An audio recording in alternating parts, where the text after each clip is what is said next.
अधिकार हामी सबैको सरोकार ठुला साना मानिस र सृष्टि समस्तैको सरोकार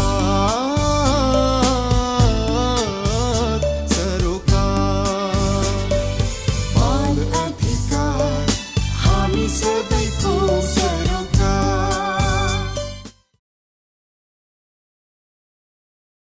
नमस्कार, कार्यक्रम बाल सरोकारको आजको अङ्कमा यहाँलाई स्वागत गर्छु। यो कार्यक्रम बाल बालिका तथा बाल अधिकारका विभिन्न क्षेत्रमा क्रियाशील निकाय र यसका सरोकारवालालाई लक्षित छ। संचारको माध्यमबाट समाजमा बाल अधिकार बारे बहस सुरु गर्ने हाम्रो उद्देश्य हो। हामी सबैको सरोकार। यो वर्षको दशैं भर्खरै सक्यो। दशैंको झण्डै 2 हप्तापछि तिहार पनि आउँछ। तर दशैं र तिहार बीचको पहिलो शनिबार यसपालि हामीले बालिकामा समर्पण गर्यौं। सन्दर्भ हो अन्तर्राष्ट्रिय बालिका दिवस। हरेक वर्षको अक्टोबर 11 तारिक जस्तै यो वर्ष पनि बालिका दिवस मनाइएको हो। बाल सरोकारको आजको अङ्क हामी यही अन्तर्राष्ट्रिय बालिका दिवसमै केन्द्रित रहन्छौं। बाल अधिकार स्थापनाको क्षेत्रमा लागिरहेका थुप्रै संस्थाले यो दिवसलाई विभिन्न कार्यक्रम गरी मनाइरहेका छन्। बालिकालाई सशक्त पारौं, बालिकामाथि हुने हिंसाको अन्त्य गरौं भन्ने नारा दिइएको यो दिवसको सन्दर्भमा बालिका शक्ति कार्यक्रमका राष्ट्रिय संयोजक रश्मिला शाक्यसँग गरिएको कुराकानी आजको अङ्कमा हामी समेट्छौं। तर कुराकानी भन्दा अघि दिवसकै अवसरमा 10 वटा मुलुकमा सञ्जाल फैलिएको बालिका शक्ति कार्यक्रमले गएको असोज 24 गते नेपालमा गरेको कार्यक्रमबारे छोटो चर्चा। उप तथा गृह मन्त्री वामदेव गौतमले बालिकामाथि हुने हिंसा अन्त्यका लागि सरकारका तर्फबाट प्रतिबद्धता समेत जनाउनु भएको कार्यक्रमलाई आज हामीले रिपोर्टका रूपमा समेटेका छौं।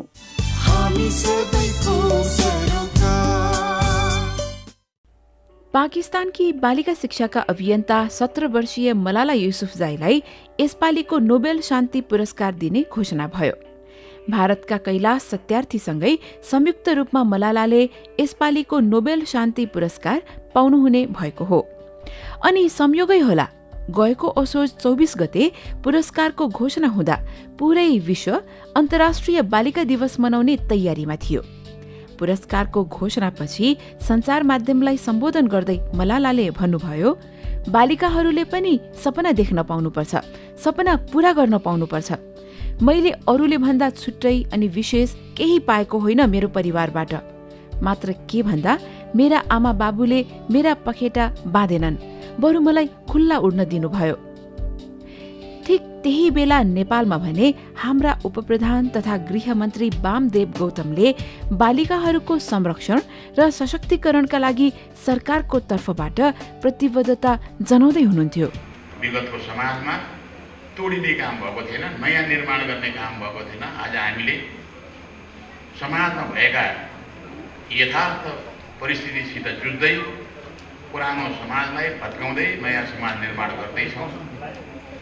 र नेपाल सरकार अन्तर्राष्ट्रिय बालिका दिवसका सन्दर्भमा नेपालमा बालिकाहरूमाथि हुने विभेद, महिला हिंसा, बालिकामाथि भएको हिंसालाई तोड्नको निम्ति प्रतिबद्ध छ।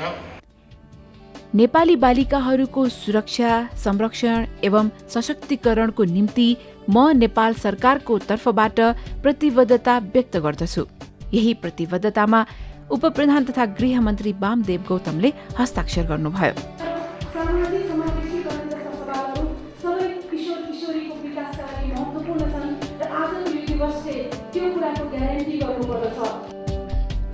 उहाँको यही प्रतिबद्धतासँगै यसपालिको अन्तर्राष्ट्रिय बालिका दिवस मनाउन सुरु भयो। बालिका शक्ति राष्ट्रिय समन्वय समितिको आयोजनामा भएको कार्यक्रमका मुख्य अतिथि गौतमले सरकारका तर्फबाट बालिका सशक्तिकरणका लागि व्यक्त गरेको प्रतिबद्धताले दिवसको महत्त्वलाई अझ बढाइदियो। बालिकालाई सशक्त पारौं, बालिकामाथि हुने हिंसाको अन्त्य गरौं भन्ने नाराका साथ मनाइदै गरेको बालिका दिवसको कार्यक्रममा अविरल समूहको मूक अभिनयको प्रस्तुति हेर्दा मुख्य अतिथि गौतमले झण्डै आँसु झार्नुभयो। बालिका अनि किशोरीमाथि हुने हिंसा बारेको प्रस्तुतिको अन्त्यमा बालिकाहरू आफूमाथि हुने हिंसा विरुद्ध आफै उठ्दा अनि आफ्नो प्रयासमा साथ दिन सबैलाई आह्वान गर्दा मुख्य अतिथि गौतम मात्र होइन, त्यहाँ भएका धेरैको आँखामा आँसु टलपल टलपल गर्दै थियो। निकै भावुक हाम्रा उपप्रधानमन्त्रीले त प्रस्तुतिपछि अभिव्यक्ति नै दिनुभयो कि अब आइन्दा आफूबाट नजानेरै पनि कोही बालिकामाथि कुनै किसिमको हिंसा नहोस् भन्नेमा विचार पुर्याउँछु भनेर। आर्थिक र सामाजिक रूपले धेरै पछाडि परेको हाम्रो समाजमा विकृतिहरू छन्, विभेदहरू छन्। यिनलाई अन्त्य गर्नको निम्ति हामी सङ्घर्षशील छौँ। आज नानीहरूले मर्मस्पर्शी नाटक देखाउनुभयो। म त धेरै भावुक मान्छे, आँखा रसाए र मैले प्रतिबद्धता मनमनै व्यक्त गरेँ कि मबाट पनि यस्ता किसिमका कुनै गल्ती भएका रहेछन् भने अब मैले हुन नदिने प्रतिज्ञा आजकै दिन गर्दछु र मैले यो विभेदलाई देखेर बस्ने छैन र यसको अन्त्यको निम्ति मेरो तर्फबाट कदम चालिनेछ। हिंसा भन्दा कसैलाई कुट्ने, पिट्ने, शारीरिक चोट दिने मात्रै हो कि भन्ने आम बुझाइ छ।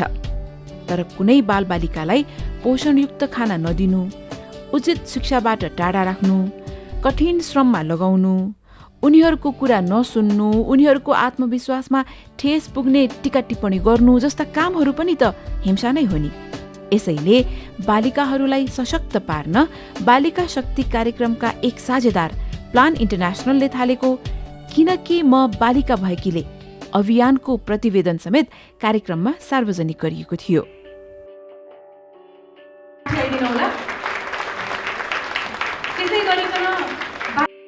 बालिकामाथि भइरहेको विभेद अन्त्यका लागि थालिएको विश्वव्यापी अभियान किनकि म बालिका भएकीले बालिका शिक्षा, बाल विवाह, निर्णायक तहमा आफ्नो विचार राख्न पाउने जस्ता मुद्दामा काम गरिरहेको छ। प्लान इन्टरनेसनलले थालेको यो अभियानका बारेमा कार्यक्रममा उपस्थित प्लान नेपालका राष्ट्रिय निर्देशक म्याथियस ब्राइनेसनले प्रश्न पार्नुभयो। 1 in 5 adolescent girls are denied education. Each day, girls are taken out of school for labor, for early marriage, or due to abuse or exploitation. This very day, 65 million girls across the world are out of school, and as a result, they face discrimination, isolation, are at risk of violence and abuse, and are denied their human rights. कार्यक्रममा बोल्दै अतिथि ब्राइनेसनले विश्वभर हरेक 5 मा 1 बालिका शिक्षाबाट वञ्चित रहेको अनि विद्यालय नपठाइकन ती बालिकालाई घरमा वा बाहिर श्रममा लगाउने गरिएको तथ्याङ्क खुलाउनुभयो। विश्वभरि करिब 6.5 करोड बालिकाहरू आज पनि स्कुल बाहिर नै छन् र विद्यालय बाहिर रहेका धेरै बालिकाहरू मानवाधिकारबाट वञ्चित, विभेद अनि हिंसा पीडित रहेको कुरा सुन्दा कतिपयलाई त विश्वासै गर्न गाह्रो हुँदै थियो। नेपालकै सन्दर्भको कुरा गर्दा पनि बालिकाहरूको अवस्था खासै त्यति फरक चाहिँ नहोला। कार्यक्रममा उपस्थित बालिकाहरूका प्रतिनिधि अनिता विकले बालिका भएकै कारणले आफूले भोग्नु परेका विभेद अनि अन्यायको कुरा गर्दा उपस्थितहरूले सायद एकपटक त मनमा अवश्य पनि सोचे होला, कतै आफूबाट पनि जानी नजानी कुनै बालिकाप्रति त्यस्तै अन्याय त भएको छैन भनेर। किन हामीले स्वतन्त्रतापूर्वक उपभोग गर्न पाउँदैनौँ हाम्रो अधिकार? यस्ता यस्ता कुराहरू तपाईहरू आफै हेर्नुस्, सुनेर लेखेको भन्दा तपाईहरू आफैले सरकारवालाहरूले आफैले हेर्नुस् र उनीहरूलाई कस्तो खालको कानुन आवश्यक पर्छ, कस्तो खालको नीति ल्याउन ठिक हुन्छ र कसरी चाहिँ बालिका अधिकारहरू चाहिँ बालिकाको अधिकार चाहिँ हामीले सुनिश्चित गर्न सक्छौँ र बालिकाहरूको लागि हामीले अझै कस्तो खालको राम्रो नीति लिएर चाहिँ उनीहरूमाथि हुने शोषण हिंसाहरूलाई चाहिँ हामीले अन्त्य गर्न सक्छौँ भनेर तपाईहरू मनोनय गर्नुहोस्, मनन गर्नुहोस् र त्यस्ता नीतिहरू ल्याउनुहोस् ताकि बालिकाहरूले सधैँ स्वतन्त्रतापूर्वक आफ्नो अधिकार उपभोग गर्न पाउन्। अब दिवसको सन्दर्भमा बालिकाको हक अधिकारप्रति सचेत बनाउने कुरा त भयो, तर जबसम्म गाउँठाउँमा पुगेर बालिकाहरूको अवस्थाको अध्ययन हुँदैन, बालिकालाई सबल बनाउनका लागि काम गर्न पनि त गाह्रै हुन्छ नि। यसैले विद्यार्थी अनिता विकको आग्रहपछि बोल्दै योजना आयोगकी सदस्य विमला पौडेल राईले कहाँ के गर्न सकिन्छ र गर्नुपर्छ भन्ने विचार राख्नुभयो। बालिकासँग सम्बन्धित विशेष गरिकन हिंसाहरू चाहिँ अन्त गर्नको लागि मुख्य गरी 3टा क्षेत्रमा चाहिँ इन्टरभेन्सन हुनुपर्ने हो जस्तो चाहिँ लाग्छ।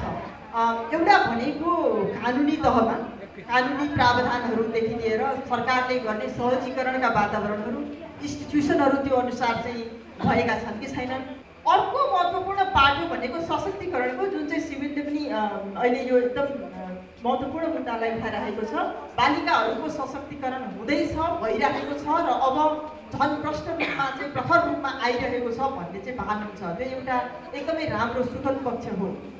र तेस्रो महत्त्वपूर्ण पाटो भनेको जुन चाहिँ योजना आयोगले नितान्त रूपमा योजना आयोगले नै गर्नुपर्छ जस्तो मलाई लाग्छ, हामी गर्न प्रयासरत पनि छौँ यसै पालिदेखि। त्यो के हो भनेदेखि यो महिला हिंसाको पाटो, बालिका हिंसाको पाटो भनेको अघि राधिकाजीले पनि भन्नुभयो, एउटा सेक्टरको कुरो होइन, यो मल्टी सेक्टरको इस्यु हो र मल्टी सेक्टरको रेस्पोन्स हुनुपर्छ। कार्यक्रममा महिला बाल बालिका तथा समाज कल्याण मन्त्रालयका सहसचिव राधिका अर्यालले बालिकाको हक अधिकार स्थापनाका लागि सरकारले गर्न लागेका कामहरूबारे जानकारी गराउँदा मुख्य अतिथि गौतमले जनाएको प्रतिबद्धता पूरा हुनेमा विश्वास पनि जाग्यो। प्रत्येक आवधिक योजनाहरूमा बालबालिका सम्बन्धी नीति तथा कार्यक्रमहरूलाई स्थान दिई बाल अधिकारको विषयलाई अब कल्याणकारी अवधारणाबाट अधिकारमुखी अवधारणामा रूपान्तरण गरिसकेको छ। यसको साथै बाल बचाउ, संरक्षण, विकास र सहभागिता सम्बन्धी विषयमा केन्द्रित भई 10 वर्षे बालबालिका सम्बन्धी राष्ट्रिय कार्ययोजना पनि कार्यान्वयनमा गरिरहेको छ। त्यसै गरी अनाथ, असहाय र बालबालिकालाई हेरचाह गर्ने कोही पनि नभएका त्यस्ता बालबालिकाहरूको हक हित संरक्षण गर्नको लागि बालगृह सञ्चालन सम्बन्धी मापदण्ड पनि लागू गरेको छ। यसपालिको अन्तर्राष्ट्रिय बालिका दिवस हुन त गएको अक्टोबरको 11 तारिकका दिन अझ भनौं असोज 25 गते परेको हो, तर साताव्यापी रूपमा नै विभिन्न कार्यक्रमहरू गरी मनाइँदैछ। दिवसको सन्दर्भमा राजधानीमा भएको यो एउटा कार्यक्रममा भएका केही गतिविधिलाई आज हामीले समेटेका हौं। अरू पनि थुप्रै कार्यक्रमहरू भएका छन्, तर सबै कार्यक्रमको उद्देश्य एउटै हो, बालिकाका अधिकारबारे सबैलाई सचेत बनाउनु अनि बालिकाहरू आफैलाई बलियो बनाउनु अनि उनीहरूमाथि हुने हिंसाको अन्त्य गर्नु।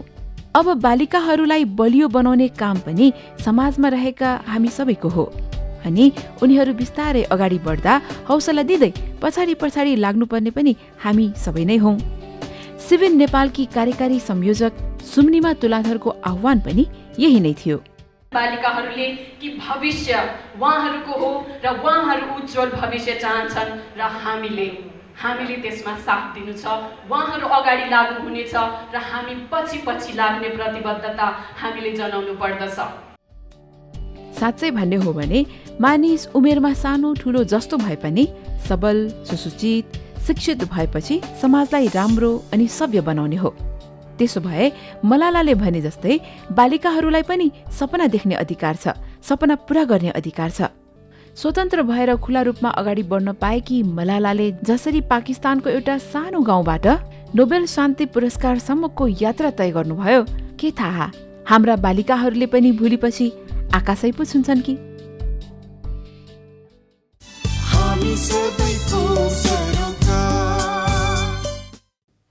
यो रिपोर्टपछि अब लाग्छौं कुराकानीतर्फ। अन्तर्राष्ट्रिय बालिका दिवसको अवसरमा नेपालमा पनि बाल अधिकार स्थापनाको क्षेत्रमा लागिरहेका संघ संस्थाले थुप्रै कार्यक्रम गरेका छन्। यही सन्दर्भलाई जोडेर बालिका शक्ति कार्यक्रमका राष्ट्रिय संयोजक रश्मिला साकेसँग गरेको कुराकानी अबको प्रस्तुति। तर त्योभन्दा अघि छोटो विश्राम।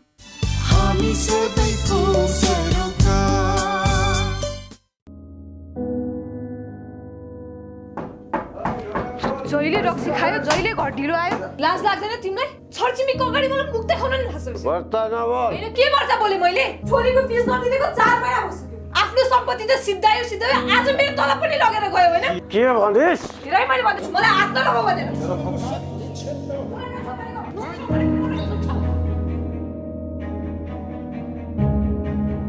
आन्छु त मै मर्छु कसलाई के मतलब ती हल्ला गरे होला एक दिन हैन दुई दिन हैन टोलमा शान्ति नै छैन के भनिस्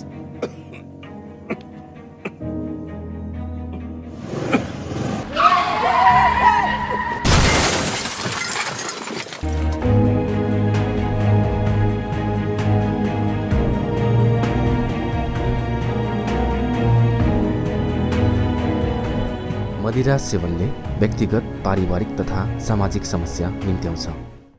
आफ्नो देश र परिवारबाट टाढा भइसकेपछि धेरै दुःख पाइदो रहेछ र त्यहाँबाट निस्कन पनि धेरै नै गाह्रो हुँदो रहेछ। यहाँ बसेर के हुन्छ र अब छोरी उतै पढ्थे महिना दिनमै पैसा कमाउन थालिहाल्छे उतैसम्म मैले पुर्याइदिइहाल्छु चिन्ता नगर्नु न। विदेशमा के हुन्छ कल्पना गर त सिनेमा हेर्छस् कि घुम्छस् कि टन्न पैसा कमाइहाल्छस् क्यारे यहीँ सडेर बस्छस् त हिँड मसँग जिन्दगी बनाइन्छु तेरो बाबाआमाले मानेन भने सोध्न नि पर्दैन बुझिस् अब काम कर जल्दी लड्की आफूलाई भएको अन्यायबाट बस्नु आफैले नै नाइ भन्न सक्नु पर्दो रहेछ। आफ्नै मान्छे भनेर छोराको जिम्मा लगाएको त दलाल पो रहेछ। अब मेरी छोरीको नयाँ भविष्य बनाउनका लागि म कुनै पनि कसर बाँकी राख्ने छैन। विभिन्न बहानामा बालबालिकालाई परिवारबाट टाढा नपठाउँ बेचिन सक्छन्।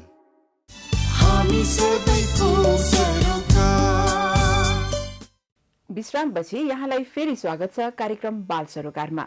केही बेर अघि अन्तर्राष्ट्रिय बालिका दिवसको अवसरमा राजधानीमा भएको एक कार्यक्रम बारेको रिपोर्ट प्रस्तुत गर्यौं। अब थोरै कुरा गरौं बालिका दिवस बारे। सन् 2011मा संयुक्त राष्ट्र संघको एक बैठकले अक्टोबर 11 तारिखलाई बालिका दिवसका रूपमा मनाउने निर्णय गर्यो।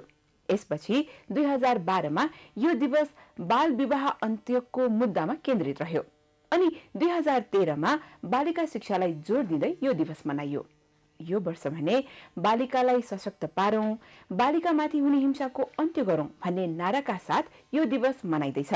यो नारा नेपालको सन्दर्भमा कसरी मेल खान्छ अनि दिवस मनाइसकेपछि देशभरि नै बालिका हिंसा अन्त्यका लागि कस्ता कार्यक्रमहरू हुन्छन् त? यही विषयमा आज हामी बालिका शक्ति कार्यक्रमका राष्ट्रिय संयोजक रश्मिला शाक्यसँग कुराकानी गर्छौं।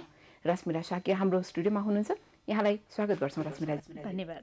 यो पालिको नारा दिएको छ नि हैन, बालिकालाई सशक्त पारौं, बालिकामाथि हुने हिंसाको अन्त्य गरौं भनेर। यो नारा यो हाम्रो मुलुकको सन्दर्भमा कसरी मेल खान्छ? नेपालको जनसङ्ख्याको ठूलो संख्या चाहिँ बालिका रहेको छ अथवा चाहिँ बालबालिकाको संख्याको चाहिँ आधा जनसङ्ख्या चाहिँ बालिकाहरू रहेको छ र संसारै पढेको बालिकाको कुराकानी गर्ने हो भने पनि अझै पनि धेरै जस्तो मुलुकहरूमा चाहिँ बालिकाहरू अझै पछाडि परेका छन्। विभिन्न अवसरहरूबाट वञ्चित भएका छन्। बालिकाहरूको चाहिँ अधिकारहरू सुनिश्चित भइराखेको छैन र नेपालको सन्दर्भमा कुराकानी गर्ने हो भने हामीलाई थाहा छ र हामी दिनदिनै सुनि पनि राखेका छौँ होइन। धेरै बालिकाहरू विशेष गरी विभिन्न हिंसाहरूबाट चाहिँ शिकार भएको छ। हामीले हिजो आजको बालिका दिवस मनाउँदै गर्दाखेरि पनि हामीले चाहिँ विभिन्न पत्र पत्रिकाहरू अथवा चाहिँ खबरहरू हेर्ने हो भने पनि त्यहाँनिर बालिका विरुद्ध भएका हिंसाका घटनाहरू केही उजागर भएर आएको छ। तथ्याङ्कहरू हेर्ने हो भने पनि यो बालिका विरुद्ध चाहिँ विभिन्न किसिमको भेदभावदेखि लिएर र विभिन्न खालको चाहिँ होइन दुर्व्यवहारहरू भएको हामीले पाउँछौँ। यो कारणले गर्दाखेरि जुन चाहिँ यसपालिको अन्तर्राष्ट्रिय बालिका दिवसको नारा छ होइन, बालबालिकालाई सशक्त पारौँ र बालिका हिंसा अन्त्य गरौँ भन्ने जुन नारा छ, यो एकदमै नेपालको लागि चाहिँ धेरै धेरै सान्दर्भिक छ। अब हामीले यो ठुलो मान्छे वा भनौँ विशेष गरेर महिला हिंसाको कुरा गर्दा यो पहिला महिला हिंसा भन्ने बित्तिकै कुटपिट भएपछि मात्रै हिंसा हुने बुझिन्थ्यो भने अहिले बिस्तारै आएर चाहिँ त्यस्तो मात्रै होइन, अरू विभिन्न किसिमको हिंसाहरू पनि हुन्छ, खालि कुट्नै पर्छ भन्ने छैन भनेर बल्ल अलिअलि मानिसहरूले बुझ्न थालेका छन्। अब हामीले जुन यो बालिकामाथि हुने हिंसाको कुरा गरिरहेका छौँ नि, यसमा हिंसा भन्दाखेरि के कुरा आउँछ त? कस्तो कुरालाई हामीले बालिकामाथि भएको हिंसा भनेर मान्ने? हिंसाको तपाईँले भन्नुभएको चाहिँ जस्तै हिंसाको धेरै स्वरूपहरू छ होइन। तपाईँले एकदम ठिक कुरा गर्नुभयो होइन। हामीले हाम्रो बुझाइमा चाहिँ अझै पनि होइन हिंसा भन्ने बित्तिकै कुटपिट नै हुनुपर्छ भन्ने छ, तर हिंसाको परिभाषाले कुटपिटलाई मात्र जनाउँदैन होइन। कुनै हिंसा भन्नाले कुनै पनि प्रकारको चाहिँ दुर्व्यवहार अथवा भेदभाव जसले चाहिँ बालिकाको मानसिक अथवा चाहिँ शारीरिक अथवा चाहिँ भावनात्मक रूपमा कुनै पनि प्रकारको चाहिँ चोट पुर्याउँछ, जुन चाहिँ उसलाई चाहिँ मानसिक रूपमा चाहिँ असर पर्छ, त्यो पनि एक प्रकारको हिंसा हो। त्यस्तै अब भेदभावको कारणले गर्दाखेरि जुन चाहिँ अवसरहरू पाउँदैन बालिकाहरूले होइन, हाम्रो चाहिँ थुप्रै उदाहरणहरू छ। उदाहरणको लागि चाहिँ हामी कतिपय अवस्थामा चाहिँ एकदमै चलेको उदाहरण जस्तो चाहिँ बालिकाहरूलाई चाहिँ हामी सरकारी स्कुलमा पढाउँछौँ र होइन बालकहरूलाई चाहिँ राम्रो बोर्डिङ स्कुलमा पढाउँछौँ। त्यो पनि एक किसिमको चाहिँ बालबालिका विरुद्ध भएको चाहिँ भेदभाव हो। भेदभाव पनि एक किसिमको चाहिँ हिंसा हो। त्यसै गरी चाहिँ अब शारीरिक हिंसा त शारीरिक कुटपिट अथवा चाहिँ कुनै पनि प्रकारको शरीरमा चोट पुग्ने कुराहरू त फेरि पनि हिंसाभित्र पर्यो। यसरी गरेर बालिकामाथि अनि अर्को कुरा चाहिँ थुप्रै दुर्व्यवहारहरू हुने गर्दछ होइन।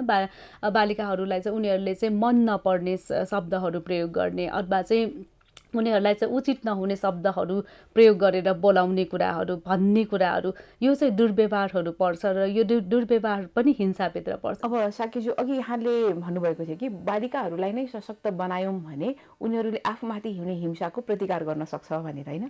अब यहाँ सशक्त बनाउने भन्दाखेरि चाहिँ कसरी बुझ्ने, केलाई सशक्त बनाउने भनेर कसरी बनाउँछौँ हामी बालिकालाई सशक्त? एउटा कुरा त अब हामीलाई संयुक्त राष्ट्र सङ्घको बाल अधिकार सम्बन्धी सन्धि हेर्ने हो भने पनि सन्धिमा चाहिँ एकदमै उल्लेख गरेको छ बालिकाका अधिकारहरू पनि छन्।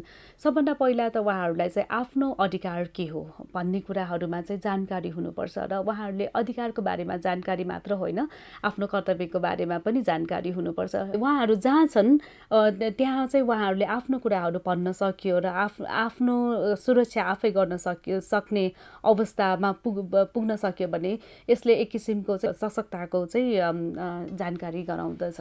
अब यसमा फेरि अब जस्तो बालिकाले आफ्नो कुरा राख्न सक्नु पर्यो अनि त्यो राख्न सक्ने बनाउनलाई हामी सशक्त बनाउने भनेर भन्छौँ। तर बालिकाले आफ्नो कुरा कहाँ कोसँग राख्छ त भन्दा हाम्रै समाजमा हाम्रै समुदायमा भएका आमा बुवा वा ठुला मान्छेसँग। तर ठुला मान्छेले पनि जबसम्म यो बालिकाले राखेको बच्चाले राखेको कुरा चाहिँ यो सही कुरा हो सुनिदिनुपर्छ भन्ने कुरा बुझ्दैन, तबसम्म त बालिकालाई सशक्त बनाउने वा बालकलाई सशक्त बनाएको कुनै फाइदा पनि त रहँदैन। त्यस कारणले गर्दाखेरि चाहिँ हामी एकदमै भन्छौँ होइन, हामीले बालबालिकासँग मात्र काम गरेर पुग्दैन। त्यो कारणले गर्दाखेरि हाम्रो काम हामीले बालबालिकाको अधिकार सुनिश्चित गर्नको लागि काम गर्ने हो भने हामीले विभिन्न निकाय विभिन्न तहहरूमा काम गर्नुपर्छ। पहिलो त बालिका आफैसँग काम गर्नुपर्छ, उनीहरूलाई चाहिँ शिक्षाको अवसरहरू दिनुपर्छ र उनीहरूले पाउने अधिकारहरू दिनुपर्छ। अनि अर्को कुरा भनेको यहाँले भन्नुभयो जस्तै होइन, हामीले समुदायमा विभिन्न स्तरमा चाहिँ विभिन्न व्यक्तिहरू छन्, उहाँहरूमा चाहिँ जनचेतना अभिवृद्धि हुनु एकदमै आवश्यक छ। त्यो कारणले गर्दाखेरि हामीले चाहिँ बालिकाको अधिकारको लागि काम गर्दाखेरि चाहिँ समुदायका विभिन्न व्यक्तिहरू, उहाँहरूको अभिभावकहरू होला होइन, शिक्षकहरू होला, समुदायका अरू नागरिक समाजका व्यक्तिहरू होला, उहाँहरूसँग काम गर्नु पनि एकदमै जरुरी छ। त्यसो भए त बालिका सँगसँगै वा बालक बालिका सँगसँगै त अभिभावक वा भनौँ ठुला मान्छेलाई पनि सशक्त बनाउँदै लानुपर्ने कुरा त छ। यही सन्दर्भमा त्यसो भए यो बालिका शक्ति कार्यक्रम जुन छ नि, यो त अन्तर्राष्ट्रिय कार्यक्रम भयो, एसिया अफ्रिकाका मुलुकहरूमा छ काम भइरहेको छ।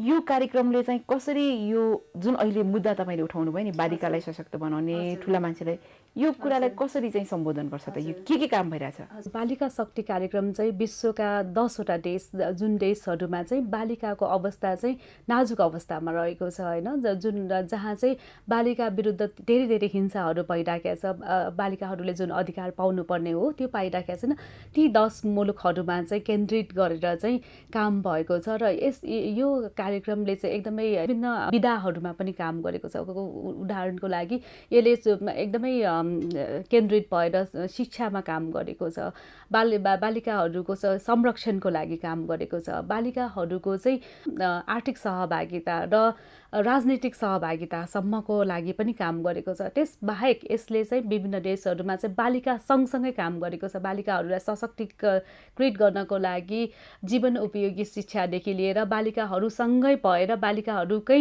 साथमा चाहिँ कार्यक्रमहरू चाहिँ तर्जुमा गरेर उहाँहरूसँगै भएर चाहिँ राष्ट्रिय निकायसँग पनि काम गरेको छ। त्यसबाहेक अनि समाजमा रहेका विभिन्न निकायहरूसँग पनि काम गरेको छ। यसरी सबैसँग काम गरेर चाहिँ बालिकाहरू विरुद्ध हुने हिंसालाई चाहिँ अन्त गर्ने यो कार्यक्रमको चाहिँ लक्ष्य रहेको छ। नेपालमै चाहिँ के काम भइरहेको छ त यो बालिका शक्ति कार्यक्रम अन्तर्गत?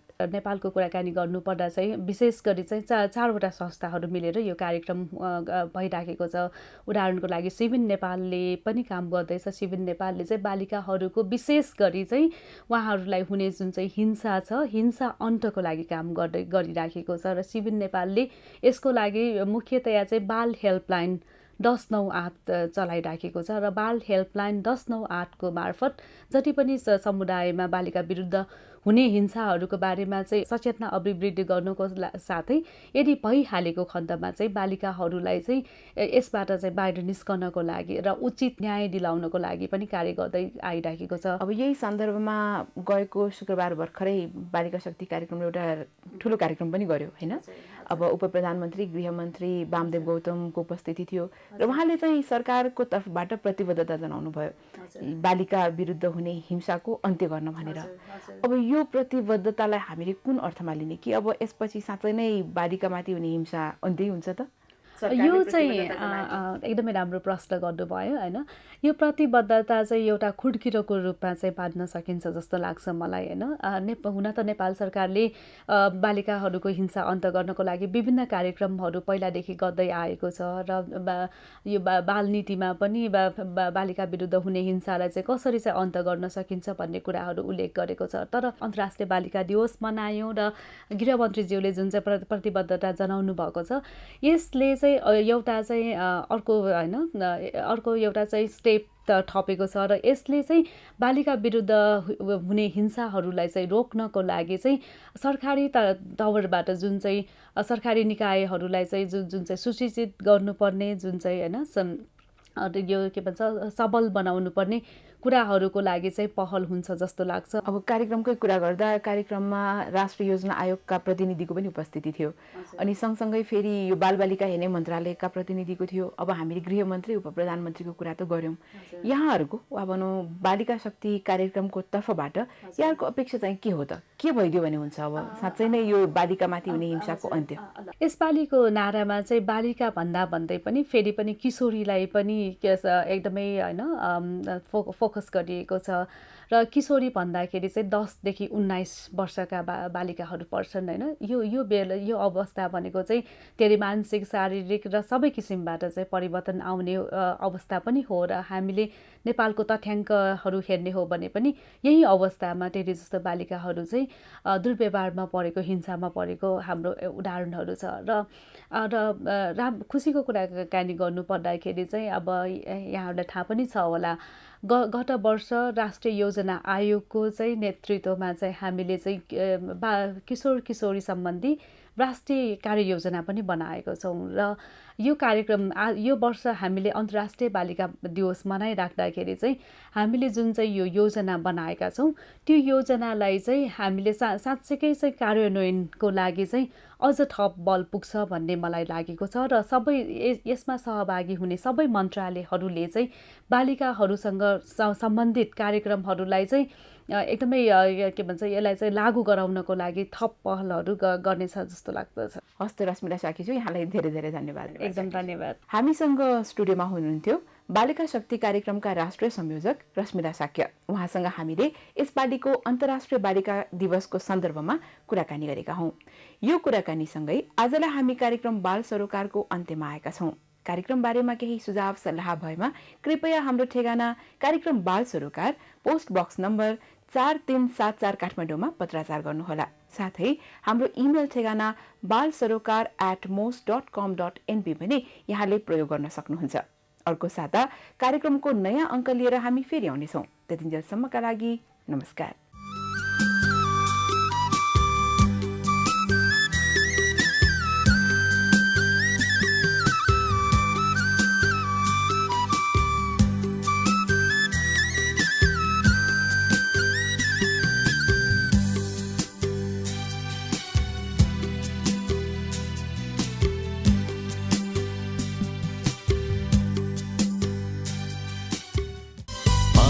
अधिकार हामी सबैको सरोकार।